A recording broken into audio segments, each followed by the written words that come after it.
What does Ikwensu Orcha mean? White devil. Well, tell them I'm not. I've only met you. How do I know?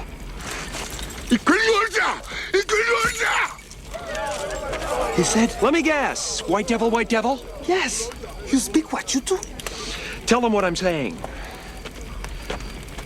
I come in peace. Ikwensu Orcha, Uza, Inkoso Zana. I couldn't help but notice that Ikwensu Orcha part.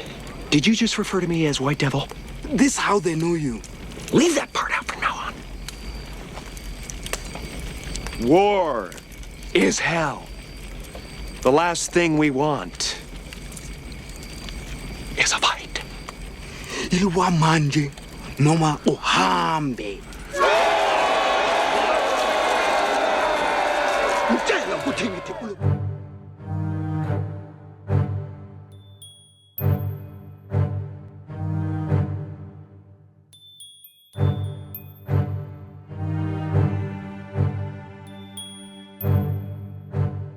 This is a federal terrorism investigation led by the FBI with the assistance, as we always do, of our state, local, and federal partners.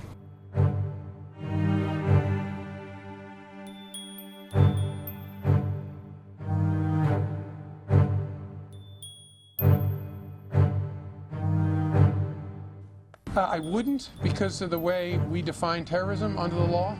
Right? Terrorism is an act of violence done or threatened in order to try to influence a public body or the citizenry. So it's more of a political act. And again, based on what I know so far, I don't see it as a political act.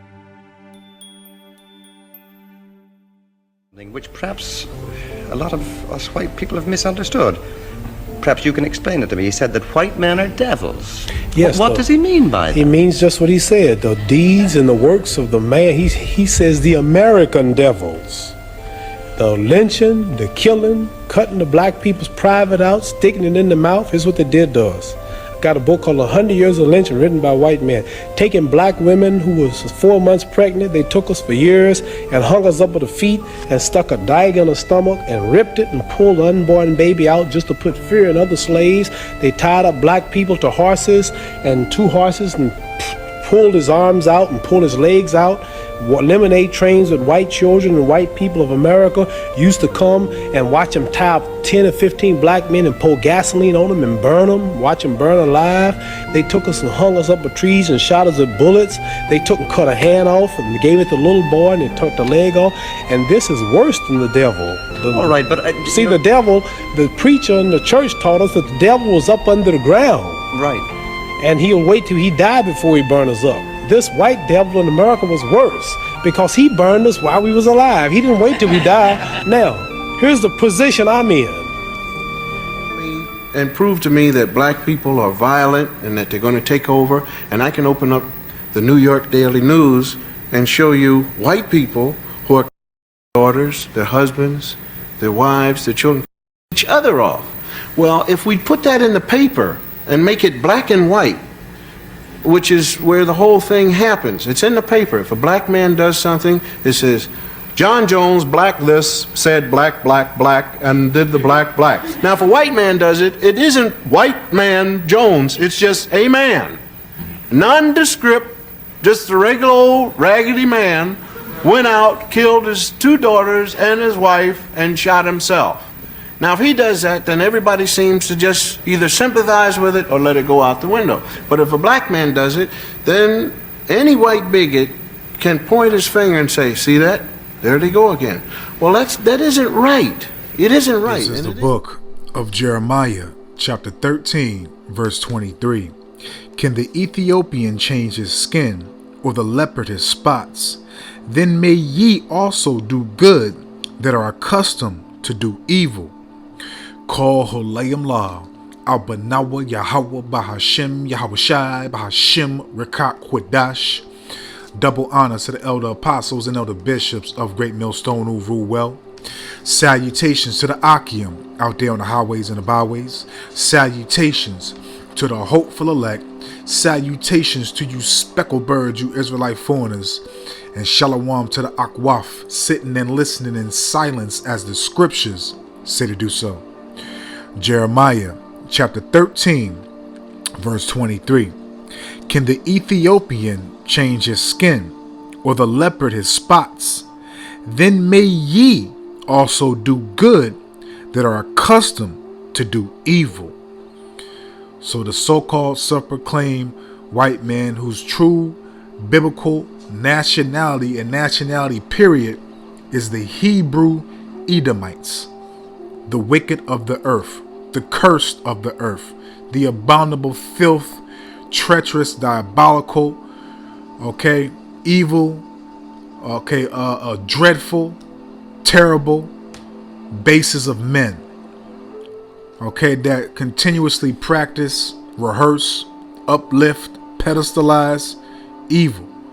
Because Yahweh Hashem Yahweh made these people to be the example of a vessel that must be and will be destroyed, man.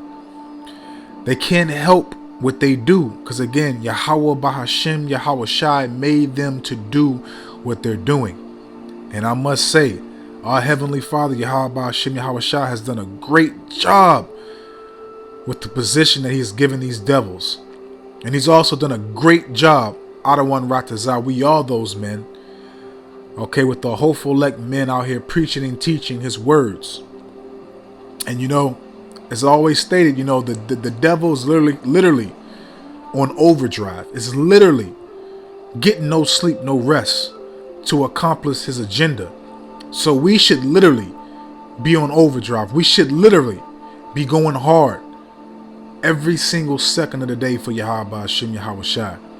Pressing the record button, studying, fasting, rehearsing the righteous acts to the best of our ability, man. Because we're accustomed, again, Lord willing, have to have humility, Lord willing, to do good, to walk uprightly, to be righteous, man. We understand the whole agenda, the whole plan, because the Lord has enlightened and revealed these things to us, man. And the people of this world and our people are highly confused, highly deceived, and highly asleep, and have a great dose and an abundance and a great measurement of Stockholm Syndrome. And that's all formulated and orchestrated by Yahweh Hashem Yahweh Shai.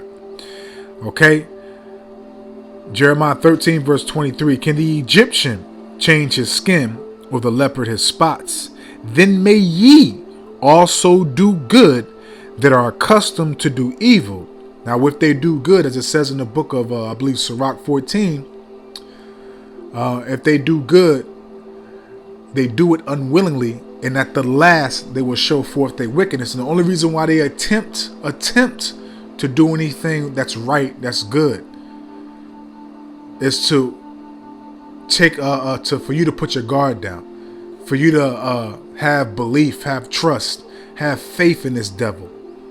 Because there's always some type of crafty endeavor, some type of crafty agenda, some type of crafty plan at hand. Because again, as I stated, the Lord made these people to be dishonorable, and He's made the elect, the remnant, the house of Israel.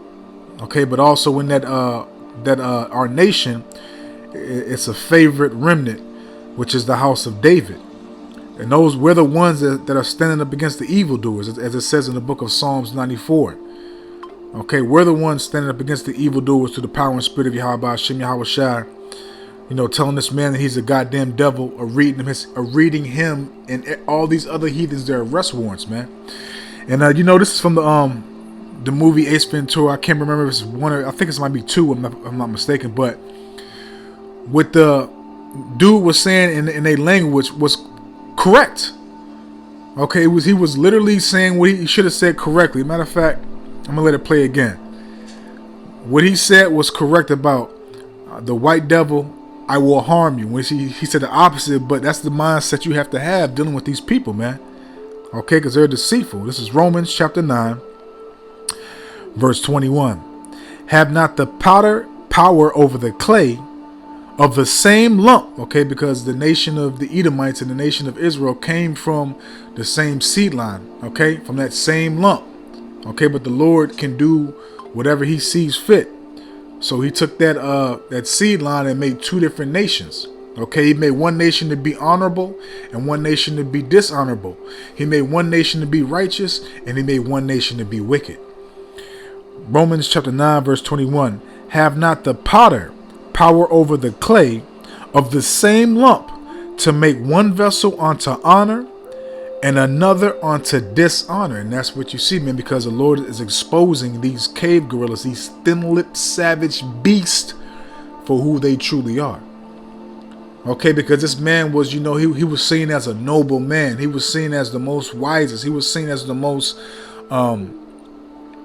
brilliant man that could rule the earth. But all the agendas, the secrets that were so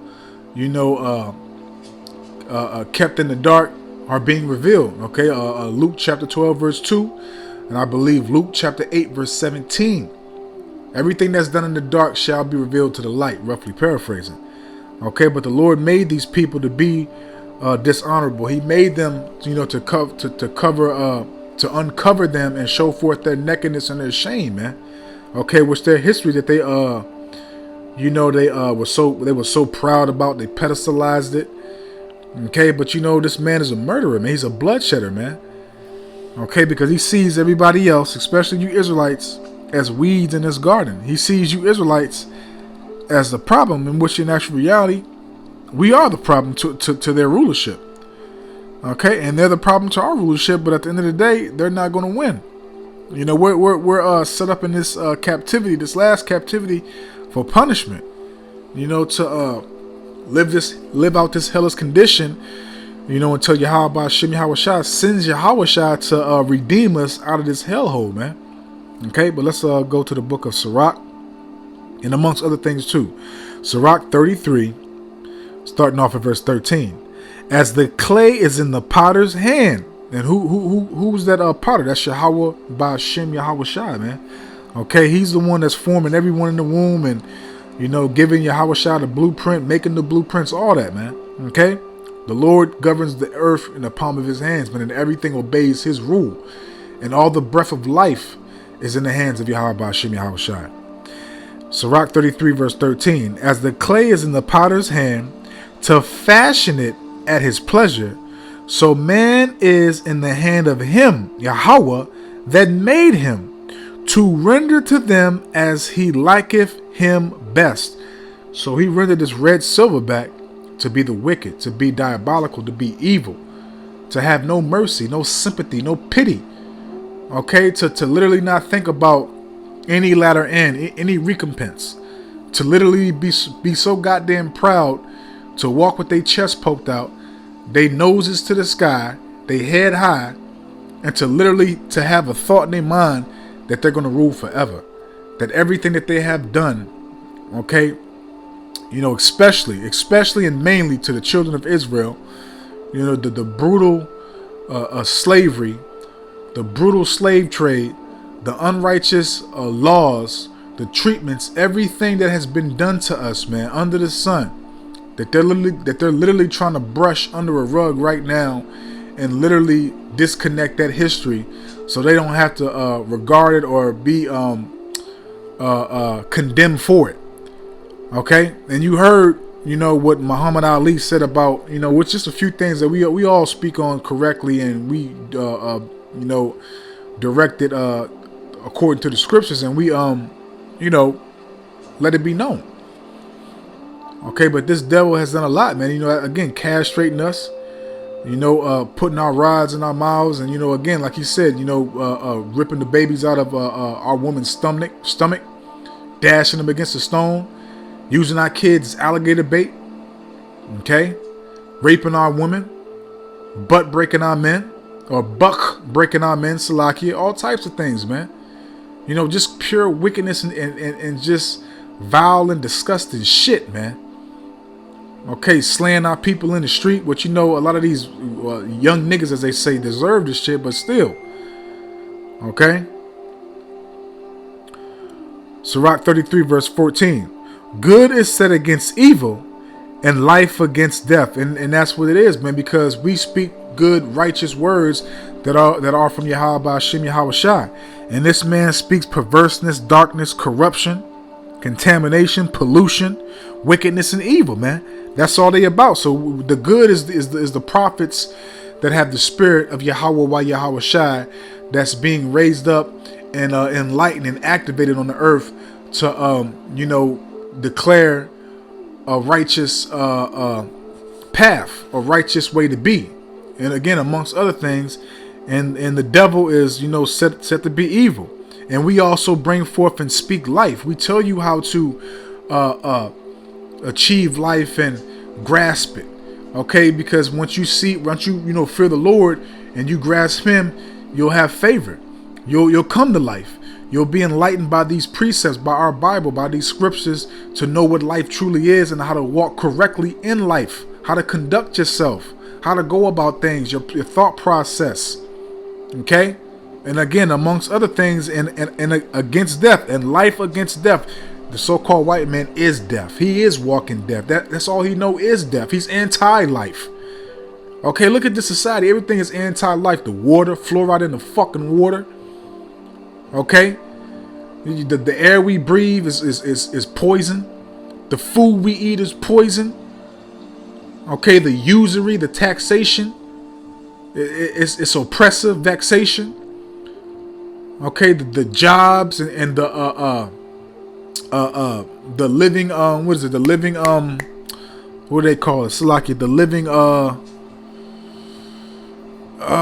the cost of living, Salaki. The cost of living is not matching up to your wages. You gotta either have 2 or 3 jobs, or a certain job that pays you a certain amount and live in a certain area.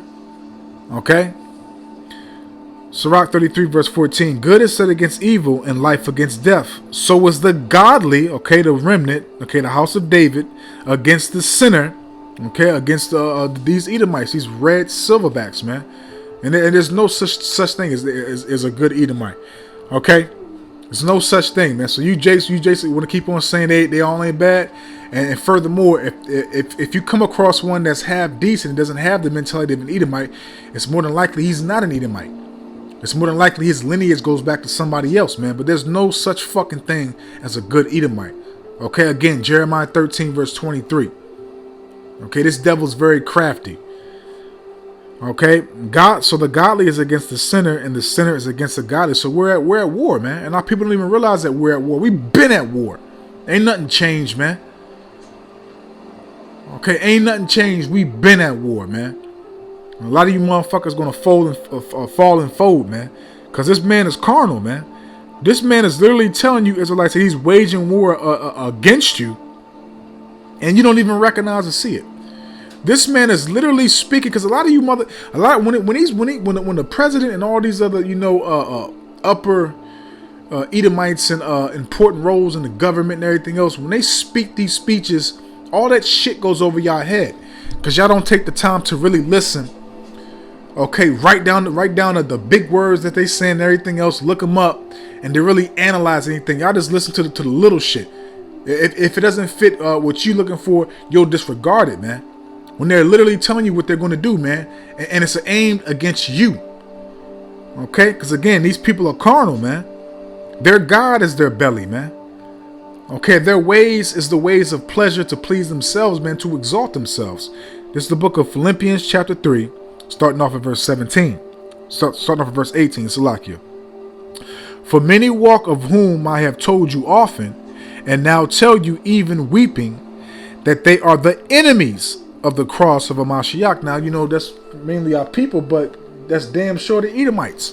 Okay, Job chapter 9, verse 24. The earth is given into the hands of the wicked. He covered the faces of the judges and he covered the faces in the judges. What did it say? Salaki. I don't want to butcher it. I'll just read it real quick. Job 9 and 24 says, the earth is given into the hand of the wicked. He covereth the faces of the judges thereof, if not wherein. Who is he? So they're the only nation that has done that. They're the only nation that has blasphemed and added and taken away from the book. that have put themselves up as the Savior, the angels, the prophets, the Son, the Father, the people of Israel. Okay, I'm taking away from the scriptures, added from the scriptures, taking out Yahweh name and put in sweet Jesus. Okay, all these things that have been done. Because this man is what? Carnal. He's deceitful. He's wicked. He's a bloodshedder. Okay, again, he is as deaf because he is deaf.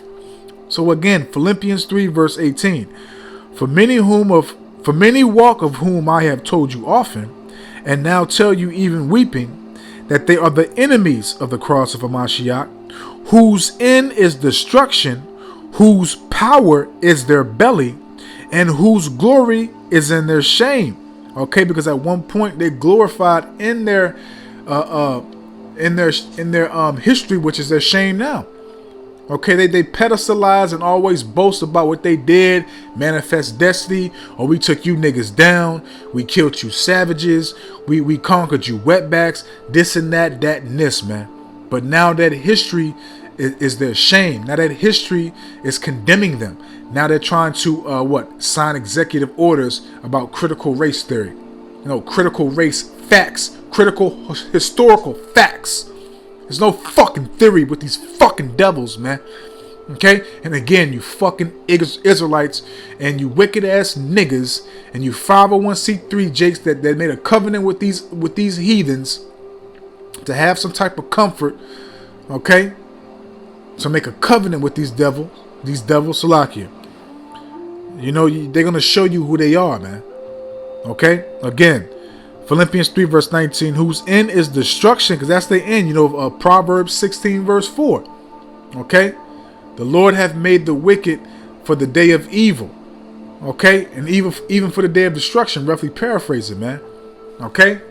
The Lord has made these people to be an example, man. Okay? Whose end is destruction, whose God is their belly, and whose glory is in their shame, who mind earthly things, man, because they're trying to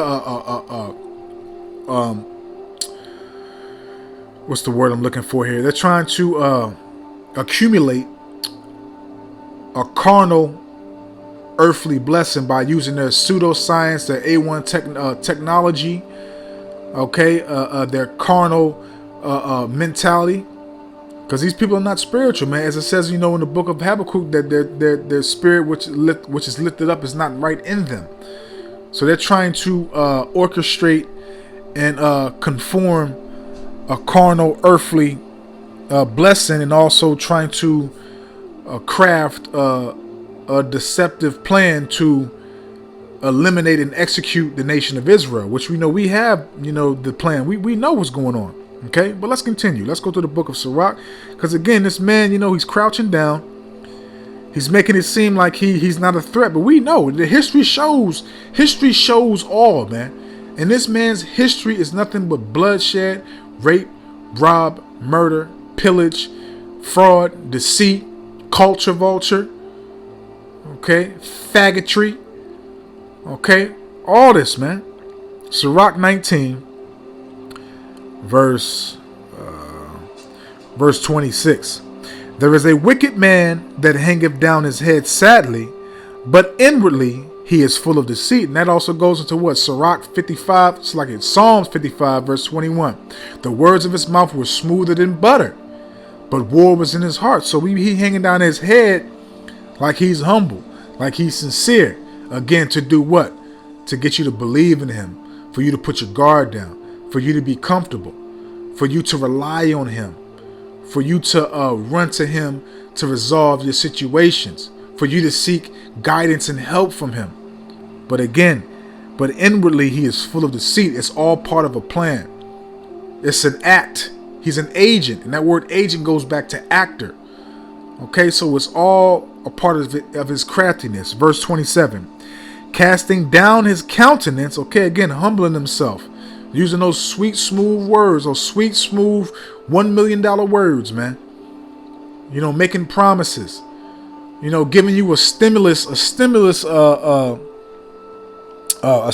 packet, but yet you got to pay it back in your taxes. Okay, giving you this stuff to, again, to make y'all, the so-called white man, he ain't bad, man. This motherfucker ain't bad, man. And then boom, okay, all hell break loose, and you're like, oh man, what the fuck is going on? Too late now.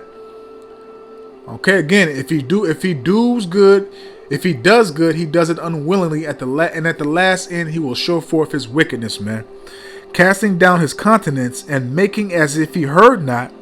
Where he is not known, he will do thee mischief before thou be aware. So again, because your guard's down, you're comfortable, you're relaxed, and you know what he's saying. You know what he's saying when you see that? I got these niggas. And here come that flood. Okay, and again, you don't see it, because again, you're so goddamn comfortable. Why? Because you trust in your enemies, man, and you don't even look at the history. And the history tells you that this man ain't changed. The history tells you that this man is not a change of thought. It's not his mind. The only change he wants is a change that's going to better his rulership for him to be on top forever. Verse 28. And if for want of power he will be hindered from sinning, yet when he findeth opportunity, he will do evil.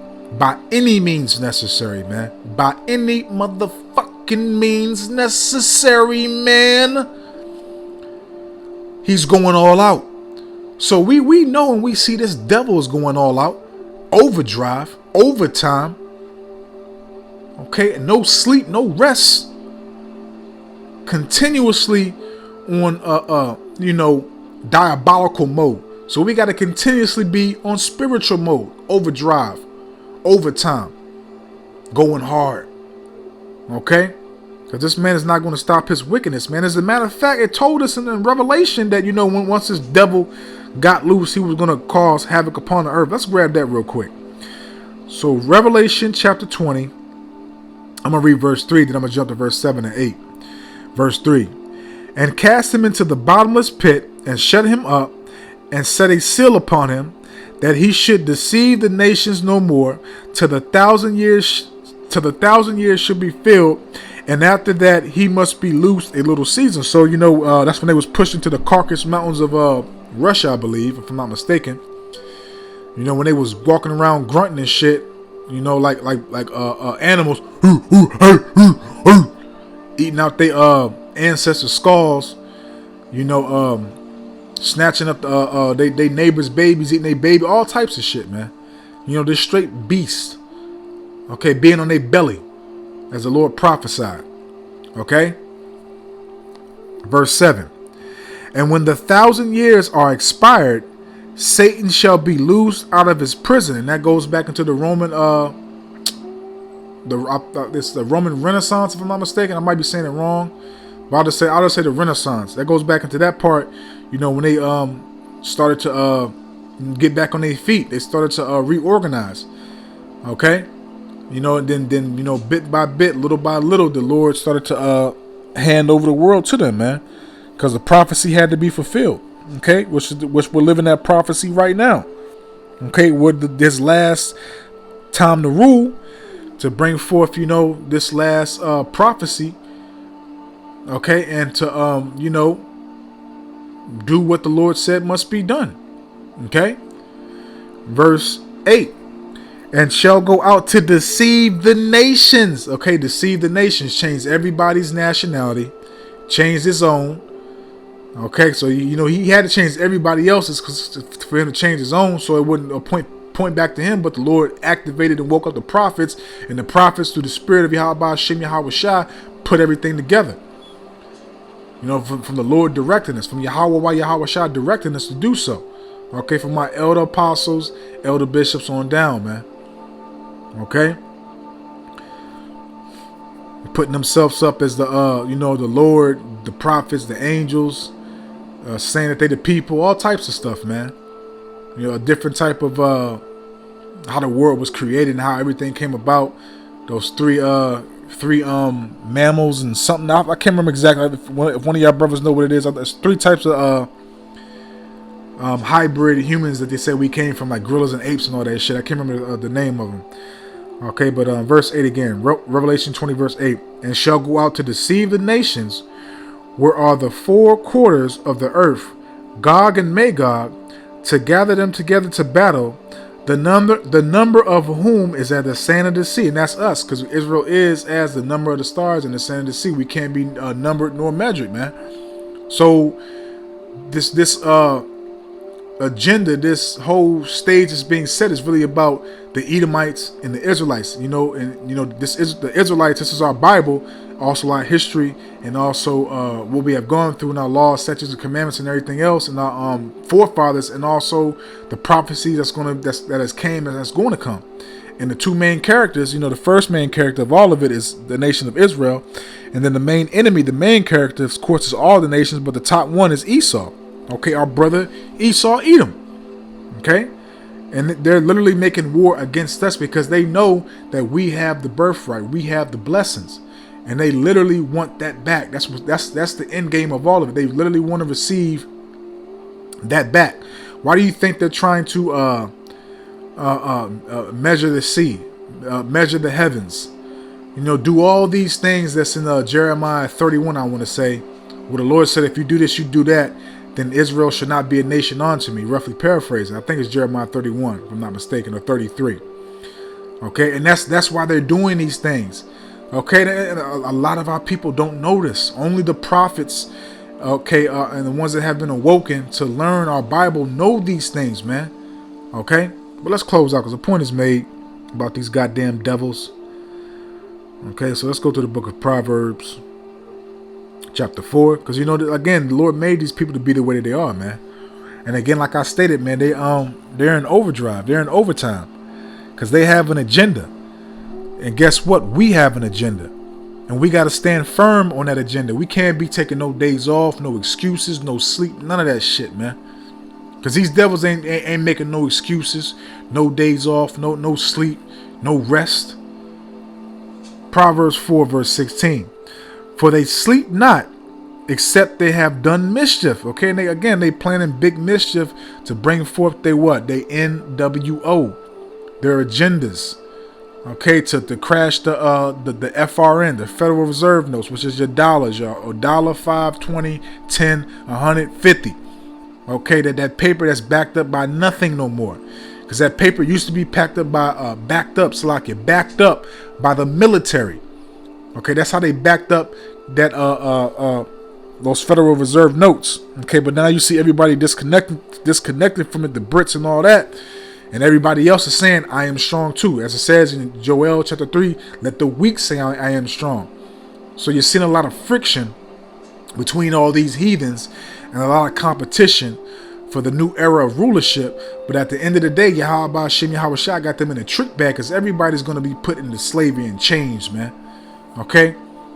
The kingdom of heaven, the correct new righteous rulership that's going to be established forever is going to be the next rulership. Not no goddamn Moabites, no Ammonites, no Hammonites, no Ishmaelites. Okay? For they sleep not, except they have done mischief, and their sleep is taken away unless they cause some to fall. And all these executive orders, deportation. Okay, Trump taking out EBT and Section 8 housing, all these things, and making it putting different standards, different rules for you to be able to get these things. It's being done for a reason, man. Okay, and it's about to be an inflation on a lot of stuff, food, produce, gas, cars, all that shit, man. I believe also too, in the housing market, I believe rent is about to go up. So that's another thing too. I was about to move where I'm from right now, but shit, the rent that they sent me, I had to re-sign my goddamn lease. Why I got that price? So it might just be better off if you renting Aki and Aqua to stay where you at, unless the situation is really, really fucked up. Okay, but that's another lesson for another time. Okay, and their sleep is taken away unless they cause some to fall. For they eat the bread of wickedness and drink the wine of violence, because that's their MO. That's their thought process. That's what they're all about. Everything is a nail and they're the hammer. Okay, the only way they know how to resolve matters is through mayhem, chaos, bloodshed, and what is that called? What is that? What is a code word for that? Democracy. Okay, we want to help. We don't want your woman to be oppressed. We want everybody to be what? Liberated. Okay, and how do they bring forth? You get that wine is their philosophy, their structure, their format. Okay, their ways. That's that wine. And that violence, oh man, it's everything. It's everything to them. They get real crafty when they get violent, man. Okay? But I'm going to leave it right there, man. Adawan Ratazah. I hope and I pray that this was edifying, uplifting, and informative to the true sincere Aki and Wa Akwaf. So with that, I'm just going to say, Koho Layam La. Abanawa Yahweh Bahashim Yahweh Shai Bahashim Rakat Kwadash. Wathawada Yahweh Bahashim Yahweh Shai Bahashim Rakat Kwadash, for putting the spirit on me, my elder apostles, elder bishops, elders, brothers on down, for doing these epistles to enlighten you, to inform you, to edify you, and uplift you through the power and spirit and words of Yahweh Bahashim Yahweh Shai. May the blessing and election and protection be upon you and your household. Adawan Ratazah. Until the next one. So with that, I'm just going to say, Shalom.